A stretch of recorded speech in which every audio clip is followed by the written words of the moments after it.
सूर्य देव को जल चढ़ाने को लेके हमारे बुजुर्गों ने, हमारे बड़े ज्ञानियों ने हमें बहुत सी अच्छी अच्छी बातें बताई हैं और उसके बहुत से लाभ भी बताए हैं। जिसमें से एक लाभ तो ये है कि हम सुबह वक्त पर उठने लगते हैं, सुबह जल्दी तैयार हो जाते हैं और सुबह जल्दी अपने कामों में लग जाते हैं। लेकिन एक बात ऐसी है जो मैंने अनुभव की है, जो मैंने महसूस की है और कहीं से सुनी नहीं है, कहीं किताबों में पढ़ी नहीं है।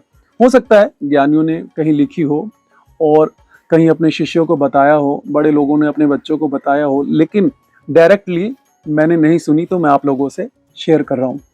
वो ये कि जब हम सुबह सुबह सूर्य देव को जल चढ़ाने के लिए जाते हैं तो हम सिर्फ सूर्य देव को ही नमस्कार नहीं कर रहे होते, पांचों तत्वों को, धरती, आकाश, अग्नि, जल, वायु को एकत्रित कर रहे होते हैं, उनका आशीर्वाद प्राप्त कर रहे होते हैं।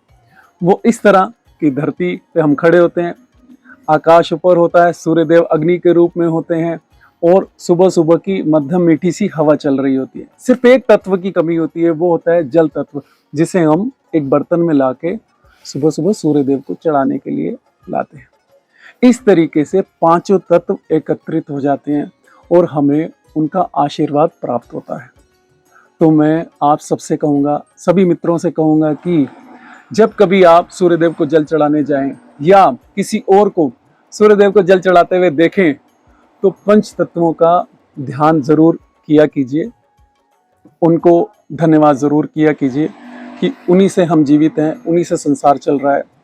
और मुझे लगता है कि जो नदियों के किनारे जो हम जाके पूजा करते हैं विशेष अवसरों पे, और हमें स्नान करने को भी कहा जाता है, उसका कारण भी पंच तत्व ही हैं।